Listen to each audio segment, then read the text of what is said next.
Hi, everyone. Welcome to Office Hours, where we answer your questions about media in production 7 days a week. Let's go ahead and jump into those questions. Bill, what do we got? First one comes from Yeshua Bell in Antigua and Barbuda. Been doing streams and conferences with vMix laptops, capture cards, audio interfaces, and 2 Panasonic HCV cams. There's 3 feeds max plus graphics channel. Laptops are now failing. I'm looking at a switch to hardware with GoStream Duet as the hub. Any suggestions? And his budget is anything less than $1,000 US. Go ahead, Guy. Yeah, there's some used laptops out there on the market that I would look at getting that you're used to using that whole workflow. I would go with another hot rod like of the previous generation. So what I have is a 3070 Ti inside of a laptop that I boosted the RAM up to 64 gigs, and it's just a vMix champ. So I would say look at those options. I would not go to the GoStream. If anything, I would be looking more at the Blackmagic line. For a little bit more money, you can get the ISO with the super sources and ISO records, which to me is a lot more bang for buck. It's worth the investment. But if you know vMix, I would stay vMix. Go ahead, Mickey. Yeah, I'm curious as well, and I agree with Guy. Like, I wouldn't go with a product from a company with sort of mixed reputation, I guess you can say. I'm curious as well, like what is failing with the laptops, because it could be software, it could be hardware. If it's software, like try wiping the drive, or perhaps get a fresh, brand new hard drive or SSD rather, and install a fresh copy of Windows on it, vMix, refresh the entire machine. That may fix whatever could be failing in there. Or say if it's a really old laptop, you might want to consider opening it up and reapplying a thermal paste on it. Clean out the old thermal paste with isopropyl alcohol, and add a fresh application of thermal paste. That in so many instances, even with Macintosh computers, just doing that, 5-10 years after a machine has been purchased, just reapplying thermal paste just makes it feel like brand new. Good, Chris. Wow.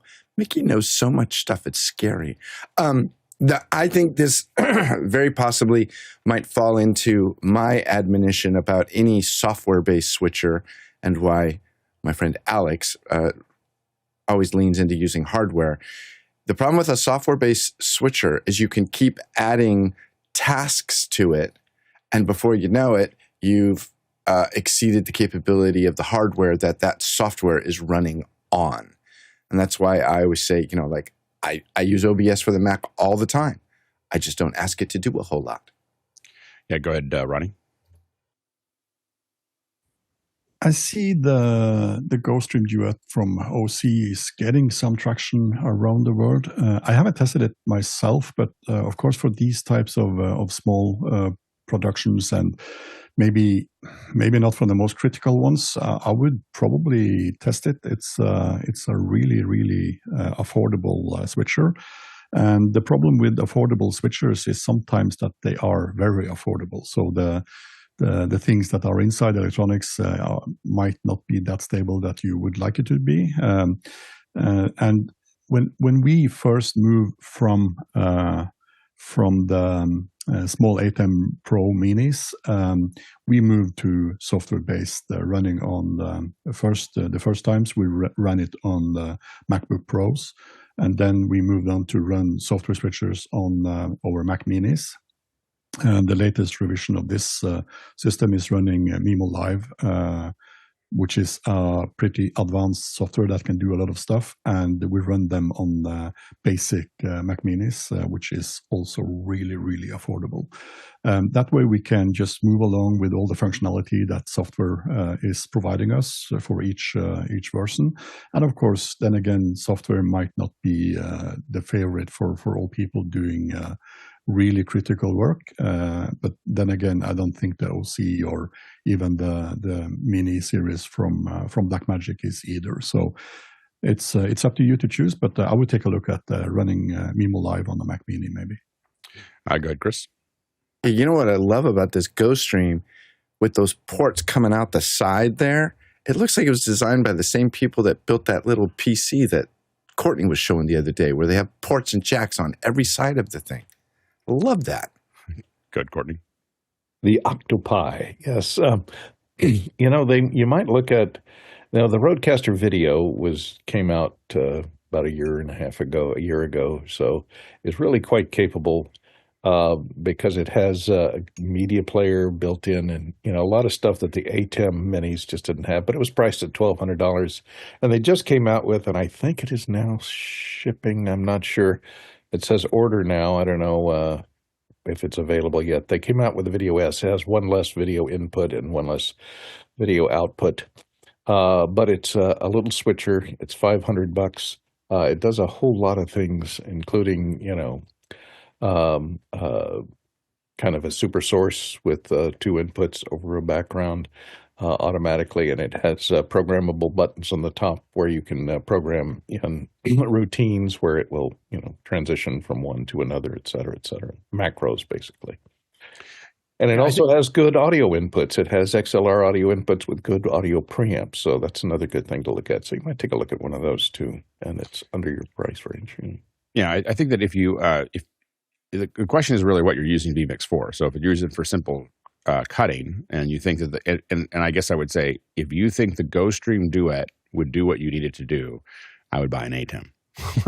So if it, so I wouldn't buy the GoStream, but I would buy if you think that because the reason they use software, in my opinion, whether it's Mimo Live or vMix or others, is all the creature comforts, the HTML5, a lot of different looks and feels and so on and so forth that you can add to it. There's a lot of flexibility, and as Chris said, you can ask for too much, you can put too much on the menu, but you can do all those things, and that can be done with some of the other switchers, but it can be a lot harder with a hardware switcher. But if what you're doing is a simple switch between the cameras with some graphics that are overlaid over top of it, I'd probably buy an ATEM. Now, at $1,000, I would do exactly what Guy suggested, which is I go up a little bit and I get an ATEM Extreme. I haven't done any productions with ATEMs themselves, with the ATEM minis. The Mini Extreme, I've done a fair number of lower budget solutions with that, and that's been great. It's just the thing is there's no longer a computer, there's no longer a bunch of other things. You just plug everything in and it does the thing, And if you're most of what you're doing is just cutting cameras, I think that's going to be fine.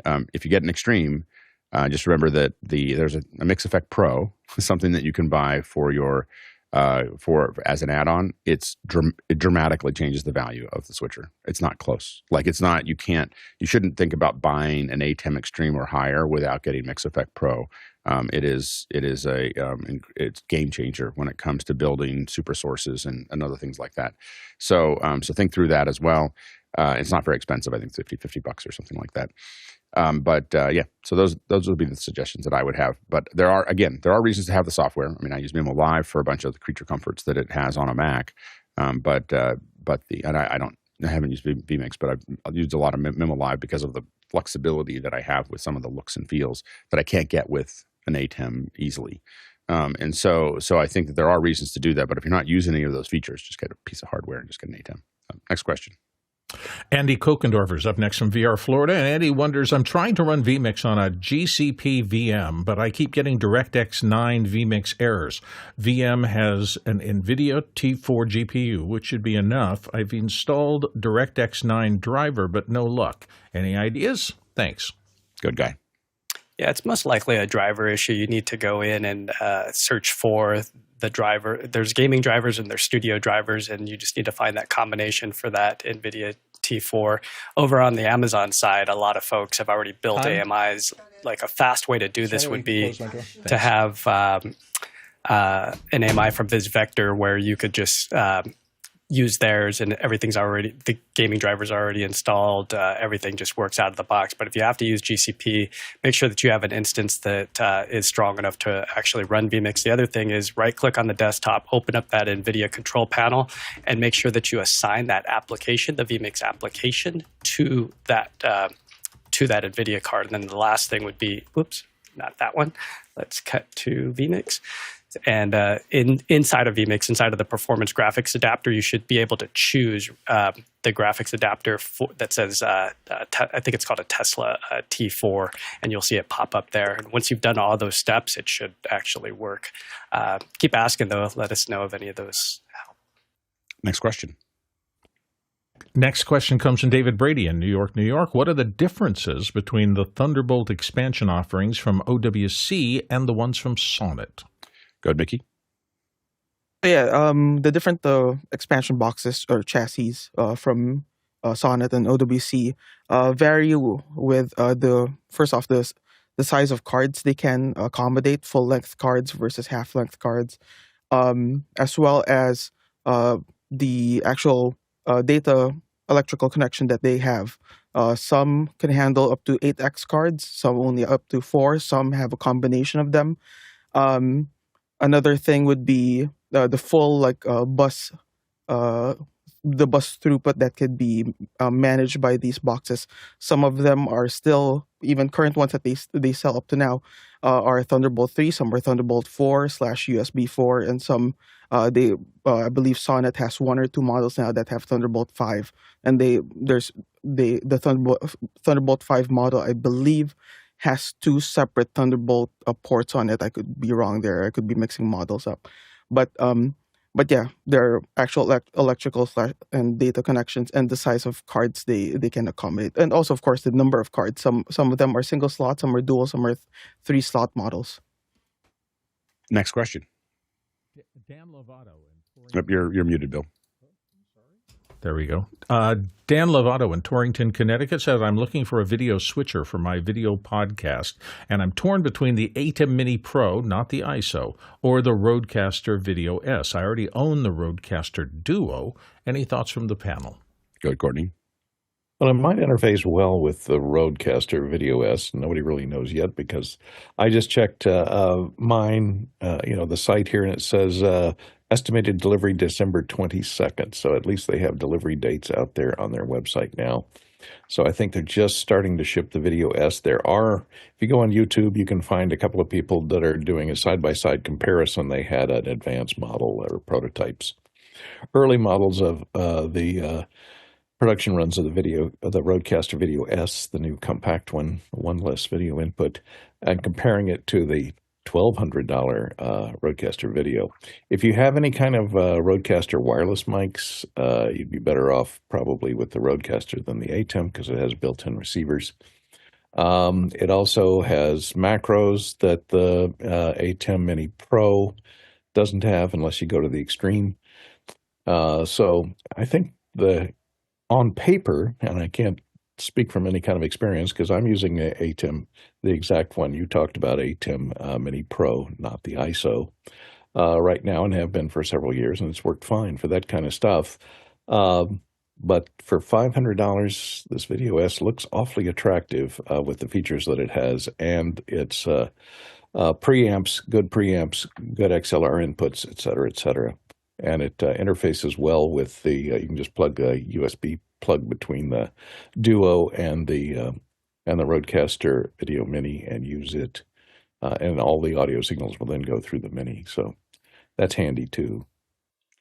Go ahead, Guy. Yeah, I'd watch some of the videos on YouTube and see what other folks are doing and look at the workflows.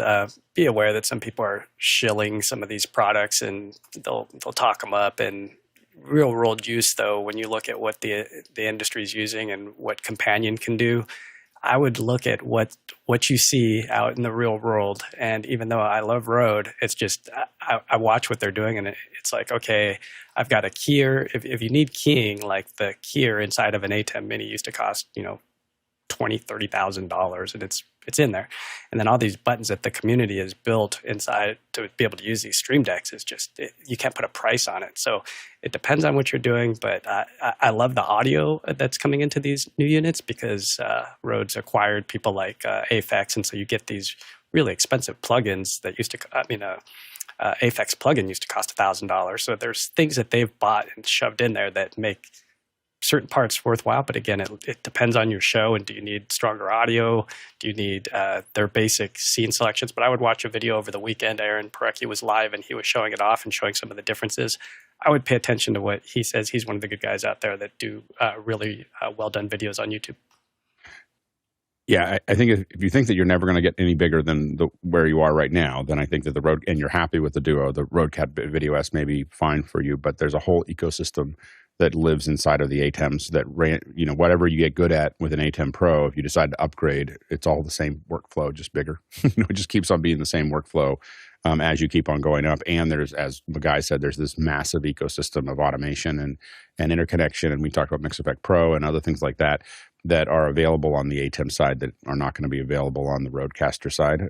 And so I don't get the Rodecaster, but I get that people do. So that, I guess that's what I would say. Next question.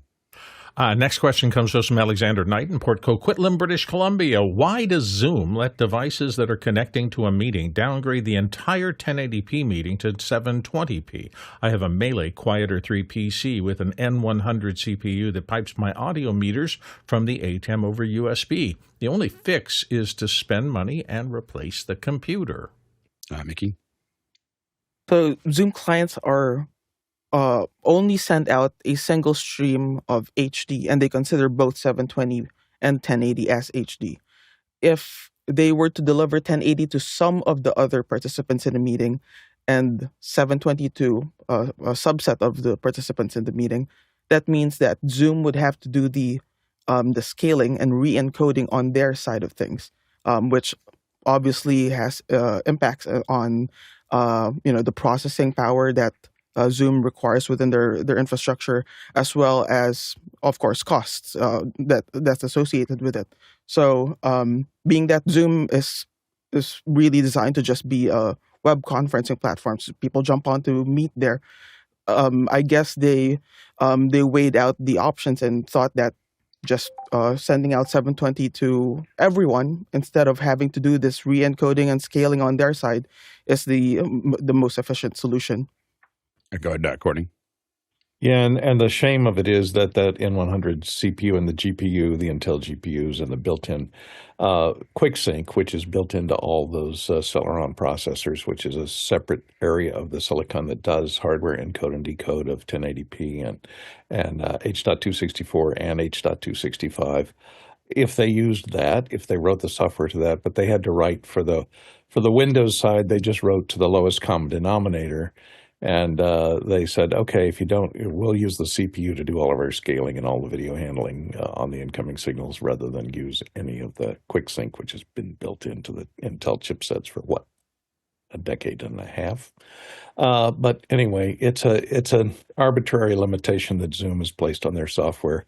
And until they remove that and start or rewrite the code to use QuickSync for their encode and decode, then I think you're stuck with that. Yeah, I mean, I developed software for Macs and PCs in the aughts, and I can just tell you that writing for PCs is a mess, because there's just so many options. There's like 27 different builds that we had to look at, and that was 20 years ago. And so the problem you get into is you have to kind of, at some point, from a large company's perspective, just build baselines. Like, this is what we're going to do, and it's not our fault that everybody has to do it differently. So we're going to say, these are the lines that we know that if you're over this line, it's all going to work. And if you're under this line, it doesn't work. And we don't have to build, you can't keep on keeping up with every little machination of a PC. And so I think that's, and if you, the good news is for $250, you can buy a used M1 Mac Mini and it'll work great. Next question. Next question comes from Mike Beardmore in Bedford, UK, and he says, has any paneler used convert.guru, G-U-R-U, to convert flash files to MP4 successfully? He's got a link. Go ahead, Jeff. I'm always leery of using these conversion websites. They're free, and like any other service, then you have to ask yourself, why is this sitting out here and being free? The about, seems to be very nice, but again, it's a free service. You have no idea what they're doing with the files or anything else. And also, this is going to be better if you could do it locally. And there seems to be, at a quick glance, I haven't tested these. If anyone else knows, please.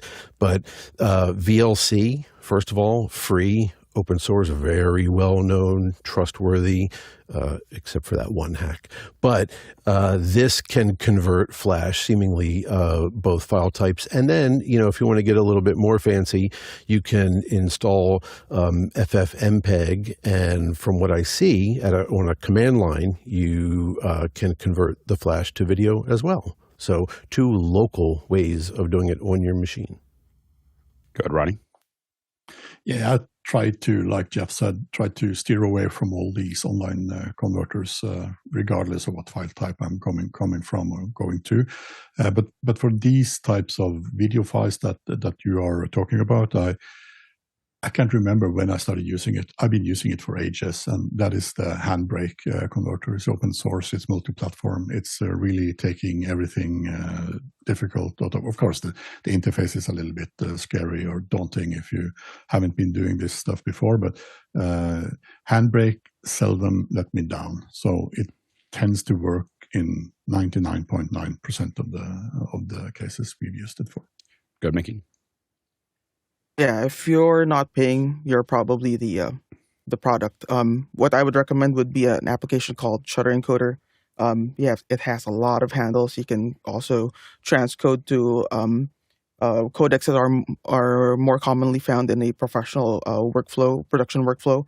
Codecs such as DNX HR, DNX HD, ProRes, and there's so many handles you can adjust to be able to get you exactly the codec that you require, the codec and format that you require.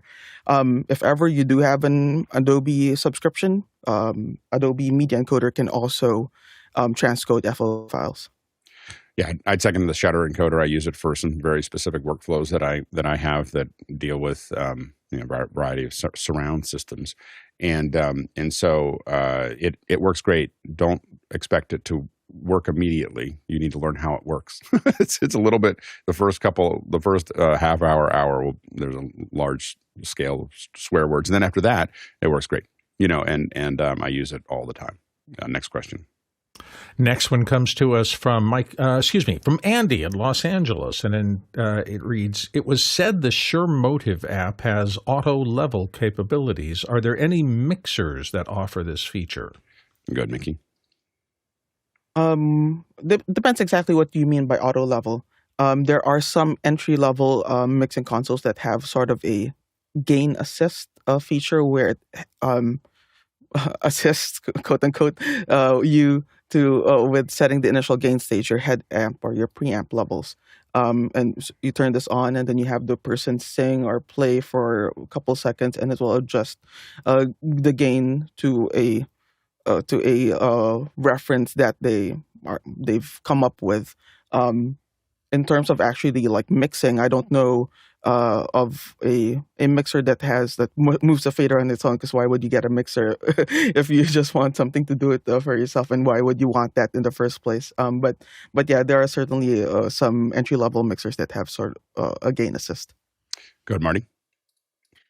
So auto mixing or automatic gain control is a very sticky thing, because different program materials have different integration times. Like if you try to adjust speech, for instance, like my speech to a certain target level over 30-second period, that's going to be very different than trying to adjust drums or a guitar, to the same target level over the same period of time, because the energy and the signature is completely different.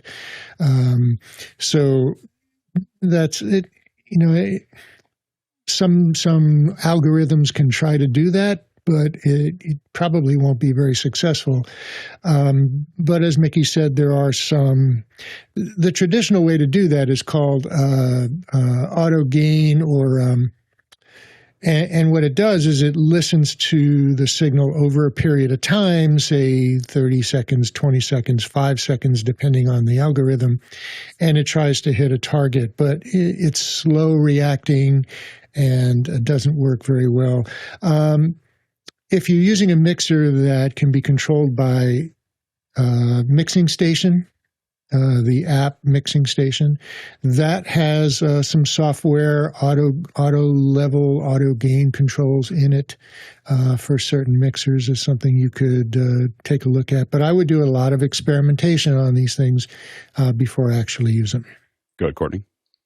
And of course, there's the gold standard Dugan Auto Mix, which you can buy, which is a separate piece of rack hardware that can go in between your mixer and your line inputs, mic inputs, and do an auto mix. There are mixer recorders out there like the Zoom F6, which I have one of. That I've tried it out. It does a pretty decent job of mixing up to 6 channels of its input to its recording and or working as an audio interface to your computer. And it has an auto mix mode, which will automatically, bring up whoever is speaking and take everybody else down, not all completely down, but down about 4 or 5 dB so that you don't get the combination of signal levels from all those mics at the same time, even when nobody is speaking. So that's the main reason to use an auto mix level. It's not necessarily a level control, but it's an auto mix. It only attenuates. It doesn't, I don't think it brings it up.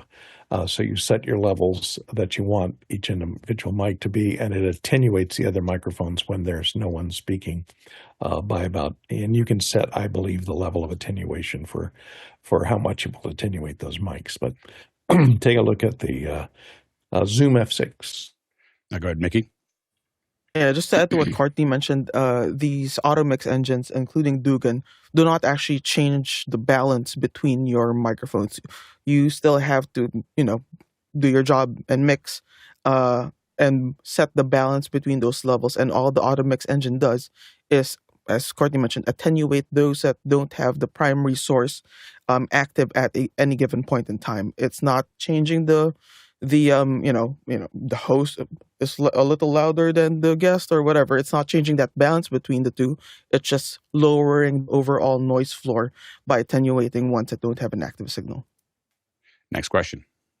Next one comes to us from Paul Wallace in Austin, Texas, and he wonders, how do you rate the potential for the Zoom Podtrack P4Next? It was just released at $179.99 US. How would you compare it to similar products? And he's got a link to it. Good, Mickey. I obviously have not had my hands on this, but just based on experience, having both owned and operated a lot of Zoom products over the years, I have not heard a Zoom product that sounds good to my ears. Perhaps except for the F line, which sounds okay when I pair it with a Sound Devices preamp, and just feed line level into the F series recorder, or line level out of my wireless receivers into the F series recorder. But on its own, those preamps, they do not sound good. So I do not have any high hopes for this, just knowing what Zoom products tend to sound like. Next question. J.J. McKenna in Scabo, California says, what is the smallest form factor TCP IP controllable audio mixer with at least 4 mic inputs? Go, Ronnie. Yeah, so the first one that comes to mind is the one I'm using myself here at my desk in my home office, and that's the Allen Heath CQ12. It looks like this. It's a no fader digital display touchscreen mixer. Has a total of 12 inputs, so there are 5 normal preamps, and there is 5 combo with jacks and XLR. It has 6 outputs, and it also has a stereo balanced input.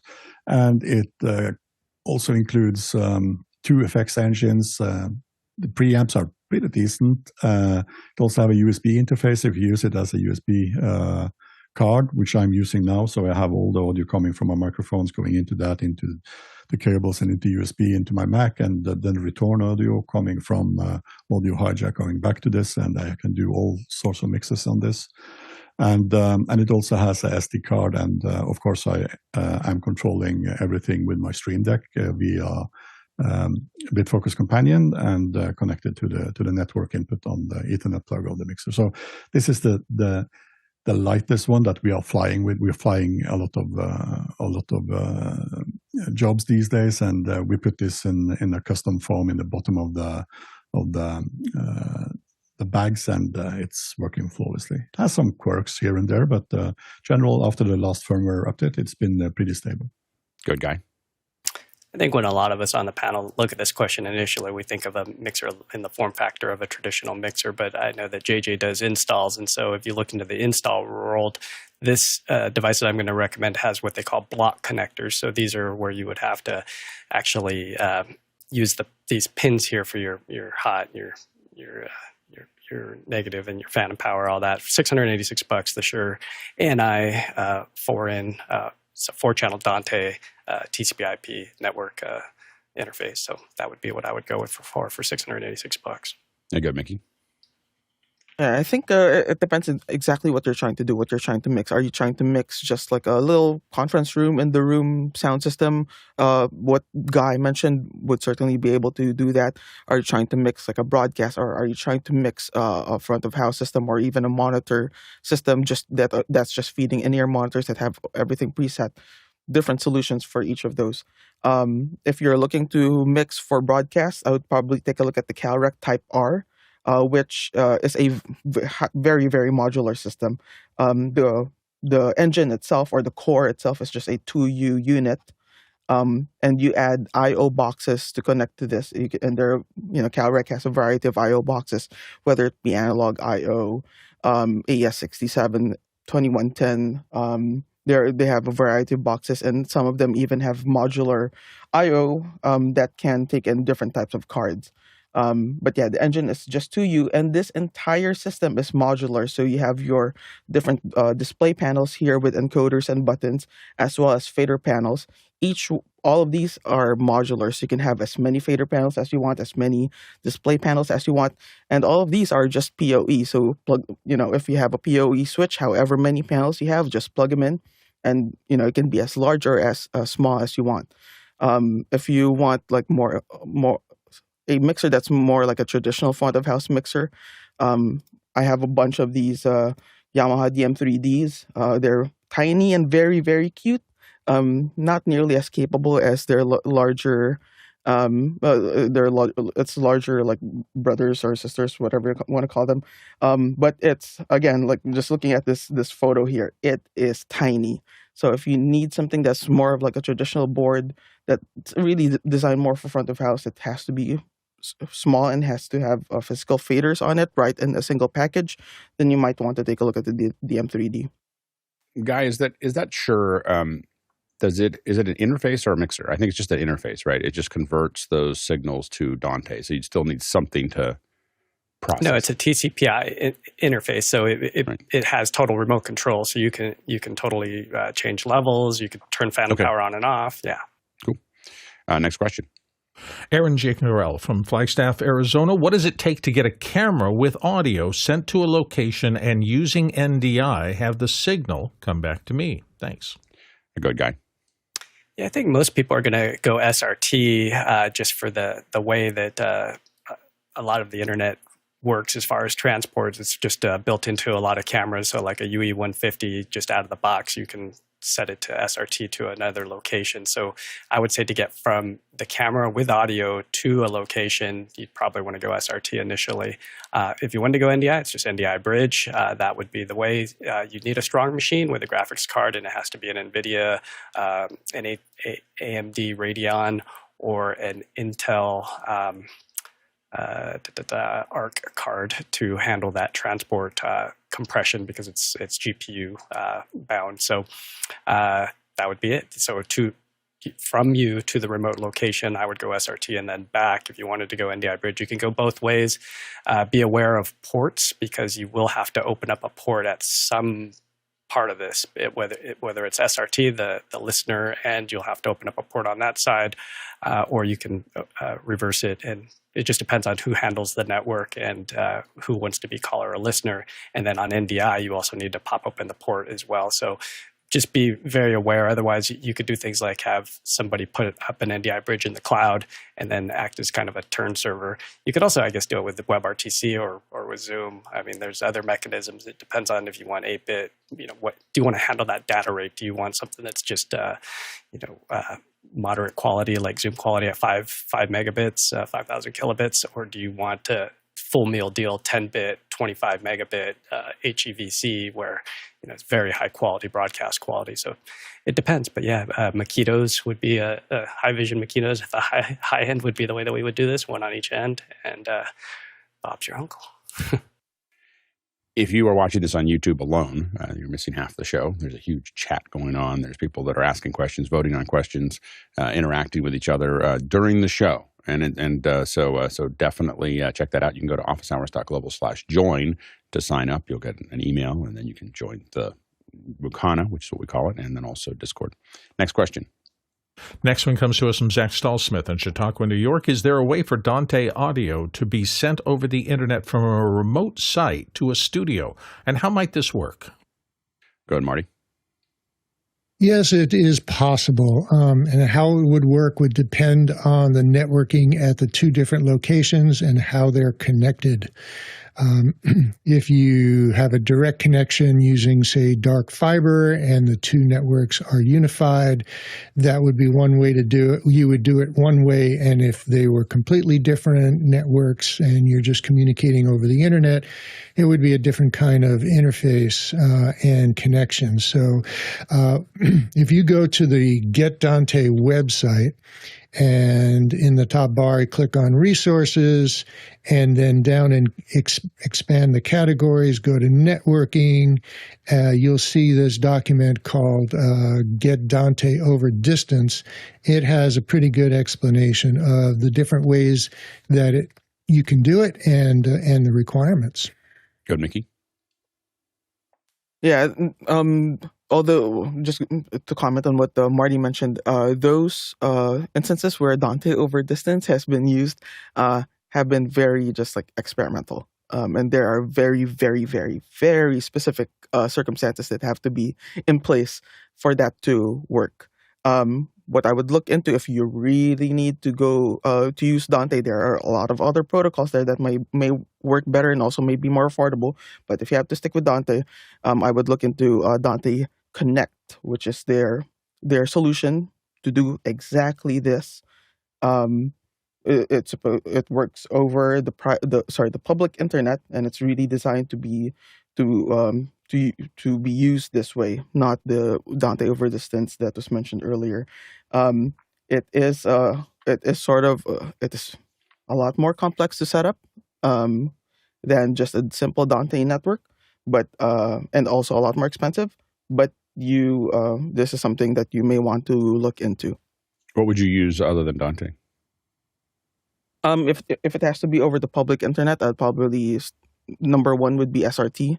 And if it's something that has to be lower, very low latency or as low as possible, like just the latency of the internet itself, I have to use the public internet, which is kind of always a mixed bag in terms of experiences. I'd probably look at Unity Connect as well. It's affordable. I think $600 US or $700 US per site, and that's a perpetual license. And I would go that route if I cannot afford additional latency that SRT may add. Next question. Next one comes to us from Jeremy Horn in the San Francisco Bay Area. What would be your recommended super solid setup to control 11 QL and CL consoles from a central control? What if 3 of them are in other states? He needs monitor, mute, fader control, and adjust channel parameters. Go ahead, Mickey. Yeah, for CL and QL machines, I think my go-to would still be Remotely Possible by Andy Broughton, who is part of the Office Hours community. You can send him a message, and he's very responsive. Just know that he's a working engineer and is often on the road. But yeah, I'd go with Remotely Possible. And for your monitoring, Unity Connect works. Other solutions like Dante Connect or SRT work, but I like using Unity Connect because I like to be able to get things in real time when I'm mixing, as well as I like being able, even though no processing is happening on my end, I like being able to transport all the channels on the CL or the QL to myself locally so that I have meters moving on my side of things, as opposed to just relying on meters that may be only seen, say, through QL editor or CL editor. Next question. Next one comes from Alexander Knight in Port Coquitlam, British Columbia. What does it mean in video production terms when a camera is locked off? Go ahead, Chris. Normally, it just means that the controls on the tripod are locked so that the camera can't drift down or get easily panned. I will tell you, if you're ever on a set and you don't absolutely know what you're doing, never walk up to a camera and say, hey, what's it look like if I turn over here? Because the camera, if it was left by, excuse me, a qualified camera operator, when you walk away from the camera, you're going to lock it off. And if you don't unlock it and try and pan, you're going to cause a lot of anger on the set. It's bad. Don't do it. Go ahead, Courtney. Yeah, back in the olden days, when I used to work as a video cameraman, a lock-off shot was used a lot of times for split screens or visual effects. If you wanted to do a visual effects like, make someone disappear, you have a lock-off shot so that the camera doesn't move and you capture what's called a plate.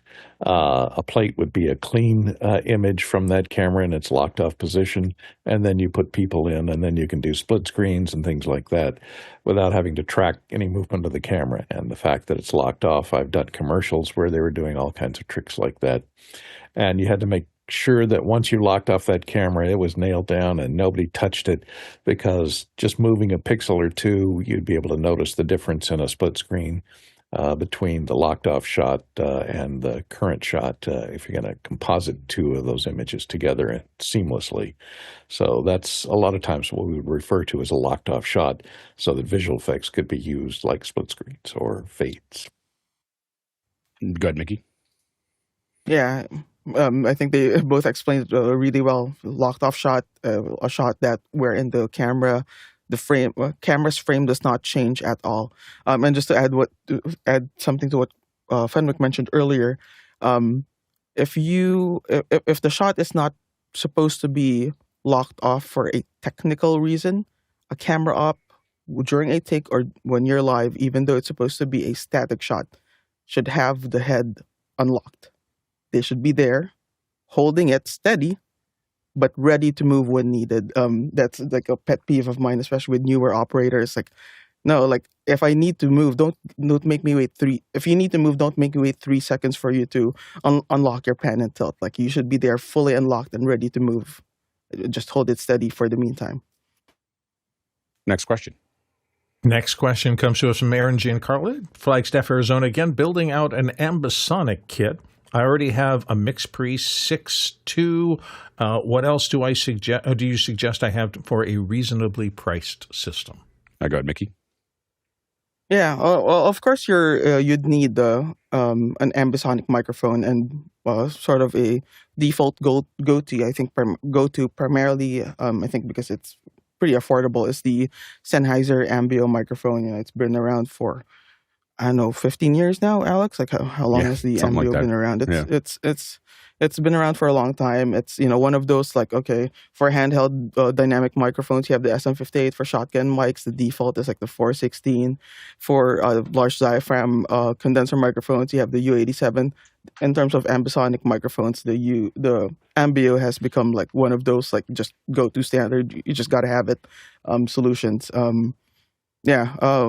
Apart from that, you need some sort of system that would allow you to manage this media in post-production, so that you can decode it and have it processed to however you need the Ambisonic signals to be presented in. Like, if you need to decode it to a surround format, or an Atmos format and an immersive format.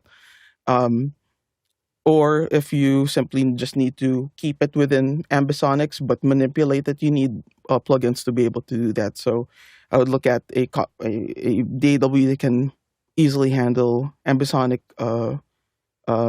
signals. Look at Reaper, look at Pro Tools, look at plugins from the likes of like DRVR, Harpex also for decoding is very, very powerful. Just being able to capture them is not sufficient. You need to also be able to manipulate it and actually be able to listen to it. Yeah, so I've owned the Ambio mic since the first week it was shipping, and have used it quite a bit with a mixture of some mixpres as well as the Scorpio. At this point, if you ask me what you should buy, I would say the Voyage USB mic, and just bring an iPhone with you. This is my little kit that I go out with. This is it's actually a sling for bow and arrow, but I can throw it over my shoulder, and then I have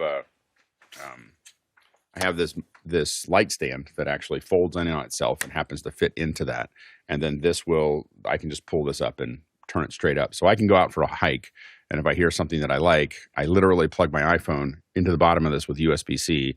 I open up the Voyage app and I see all the channels. I hit record.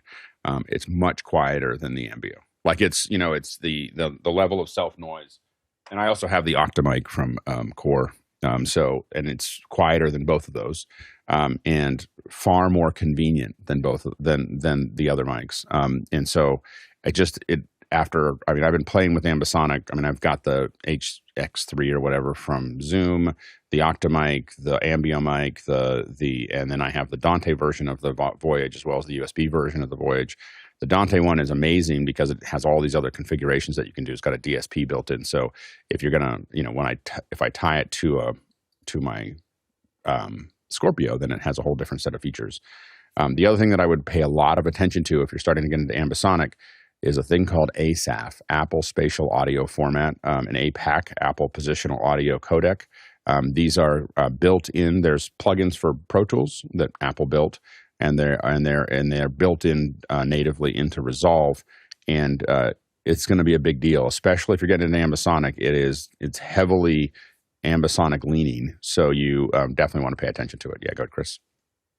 So, Alex, you just held up that tripod out of your arrow quiver. I'm not going to ask you where you put your arrows, but did I see the feet for the ground at the top of it? Oh, yeah. How does that thing evolve and fold out? Yeah, so this one, it comes out like this, and you can lock it to be straight out, or you can lock it a couple different places. It's not a very expensive stand. It's like $8 or $90.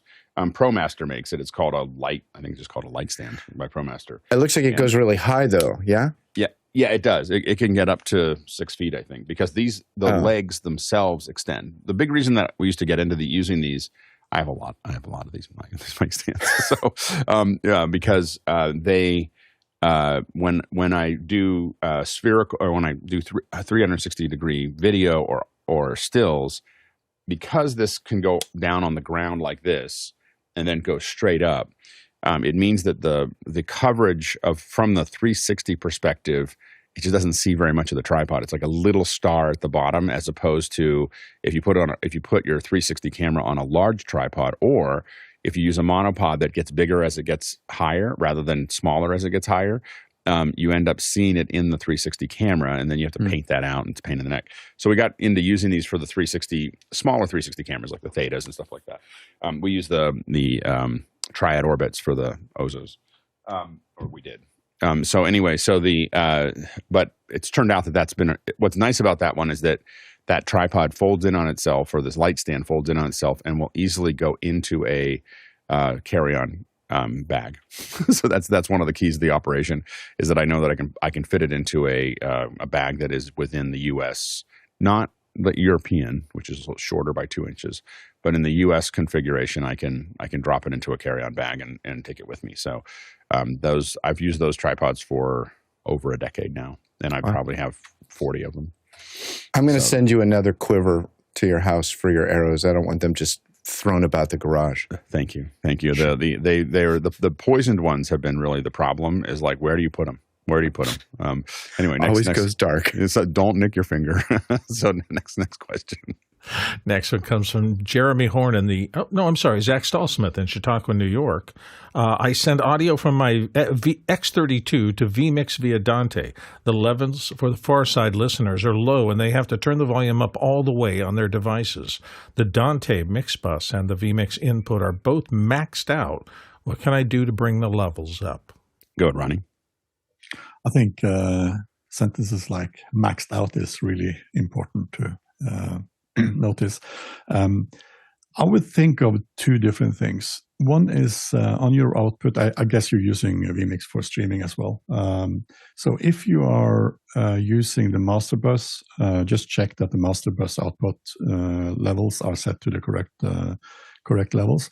But there is sometimes that people are changing what bus is used for the different things. So it could be that the bus that you're using for the streaming output is actually another bus that has been activated. And maybe that level for that particular bus is not set to the correct level. So there is something happening between the inputs coming into vMix and the streaming encoder part of vMix that is not handling the audio levels correctly. So this is the first thing I'm just thinking of. There could be other stuff going on if you are sending two types of phased audio for the left-right channel, and then the listener that are complaining over low levels is actually listening to a monaural signal that is a sum between those that may be in different phases. So there could be a lot of other things going on, but I'm not going to touch that. I guess there are other people in the panel that would go into that deeper. Good. Marty? Well, I had a similar situation at one of the locations I work with.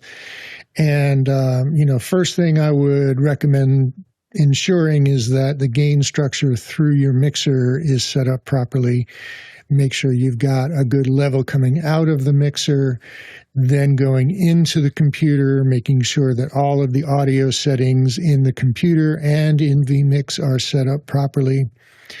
And after doing all of that, I still had lower than expected level going out as I was monitoring it coming back from Zoom or from YouTube.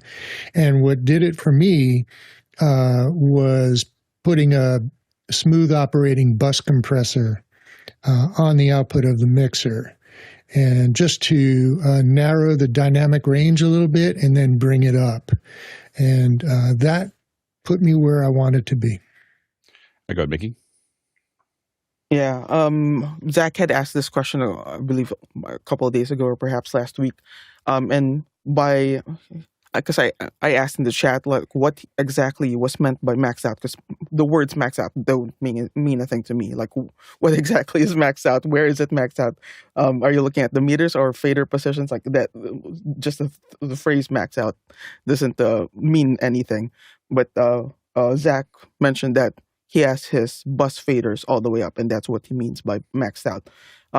That to me is your master bus faders should be at unity at 0, and everything down the line from your mixing console should be at unity at 0. This includes vMix, so that what you're mixing on the board is actually what shows up in the stream.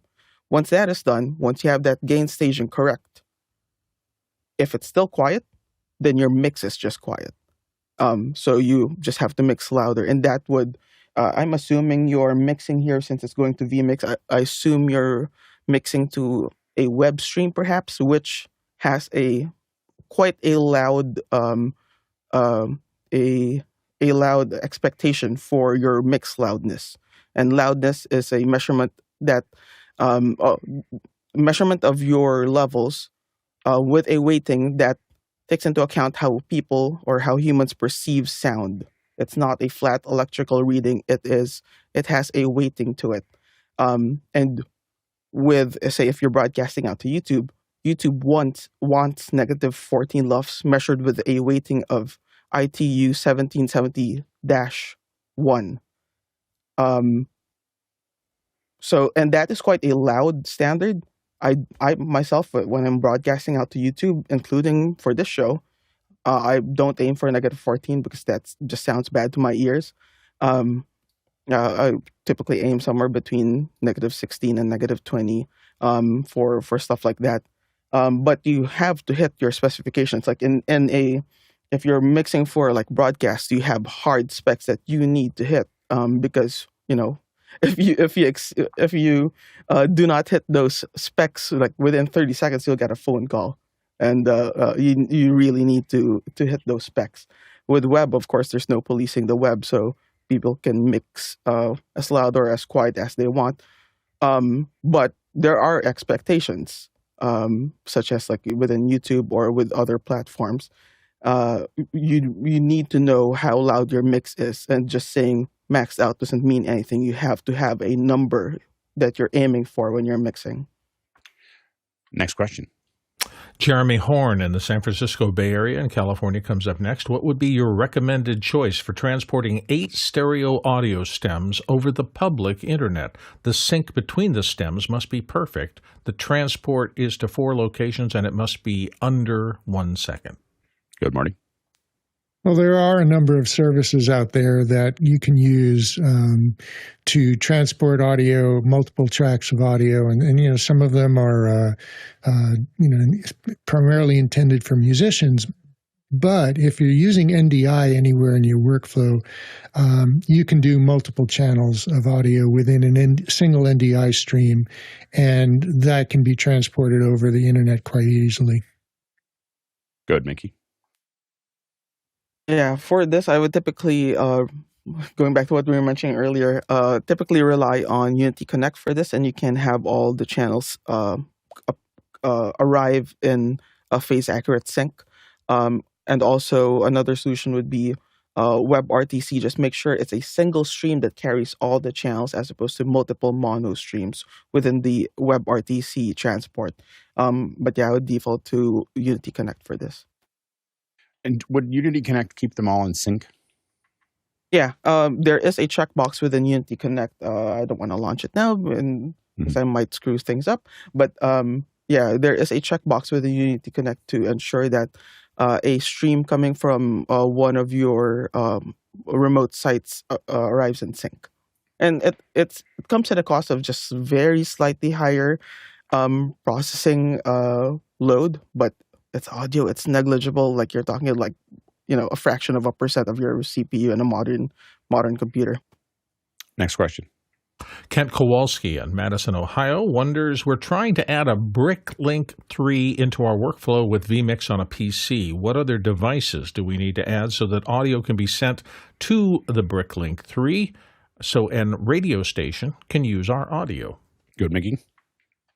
Yeah, so the Bric can has I/O that has both analog and AES-3 connections on it. So you can send it either analog audio or digital AES-3 audio. So that means from your vMix machine, you'd need an audio interface that can output to either analog audio or AES-3. It could be a cheap Focusrite Scarlett or something like that has 2 ins and 2 outs.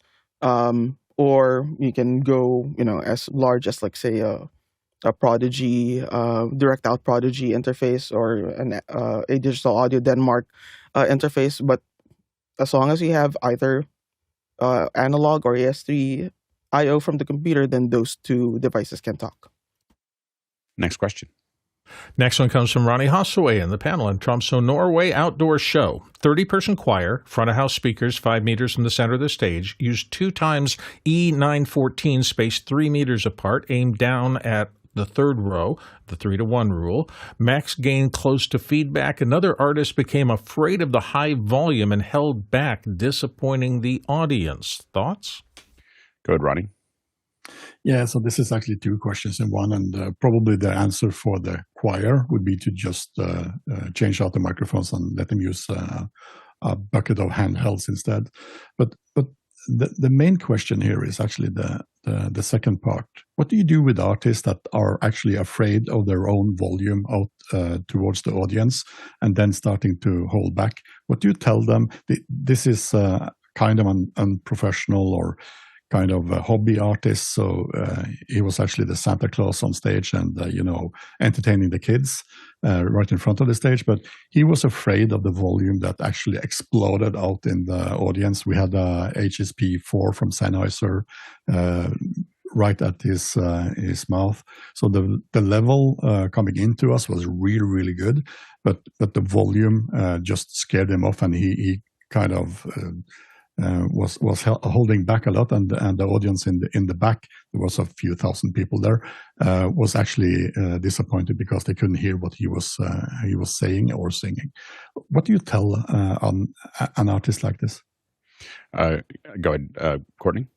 Get them earplugs or IFBs, which have side tone, and you can control the level that they hear of their own voice coming back. And that's the easiest way, and make sure that they fit tightly in the ears so that they're not hearing the amplified speakers in addition to that. Go ahead, Mickey.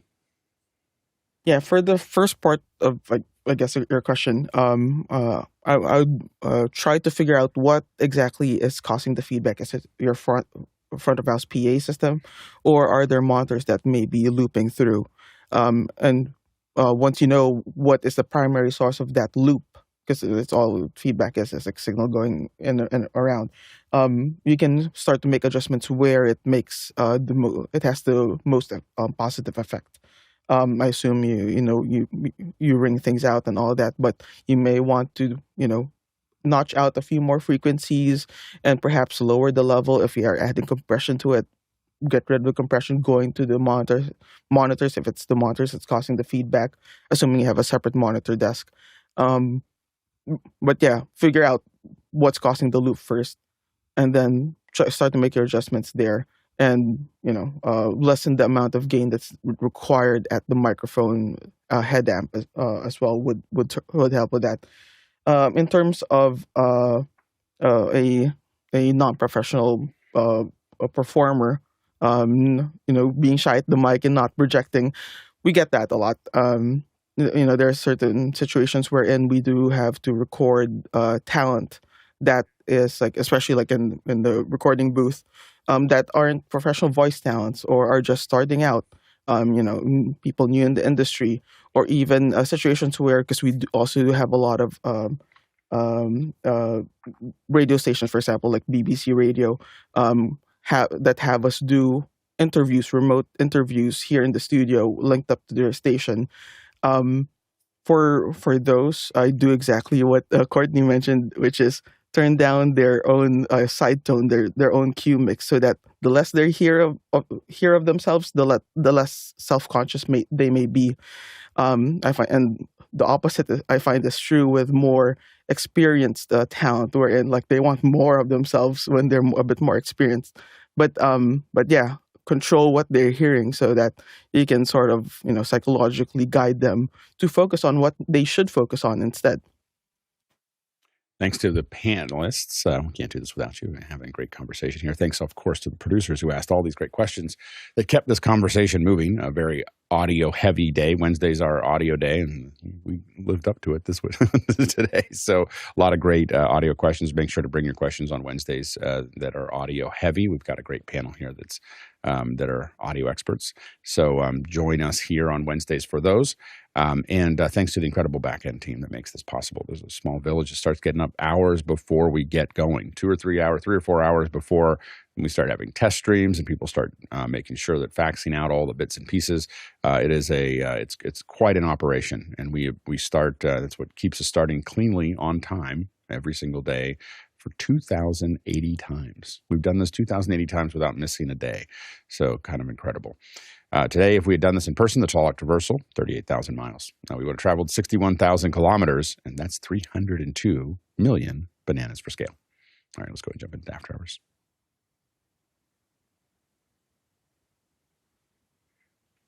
There you go. Alrighty then. Mickey, do I only need... Apple Spatial Audio Format is instead of Dolby Atmos? Kind of. Yeah, but if you're doing, especially if you're doing ambisonic stuff, you need to pay a lot of attention to it. Is it steerable objects? Or? Oh yeah. Okay. It's unlimited objects. Yeah, it'll only send so many down the path, but I think 18 or 15 or something like that. But if you, as far as objects as you build it, because it's a seventh order ambisonic. It goes through spatial coding, so it averages and picks. I believe the white paper mentioned a maximum of 18, but it's for selectable. The objects. It's for the objects themselves, but it's encoding into an ambisonic. So the objects that you have when you're working in the Yeah. So you have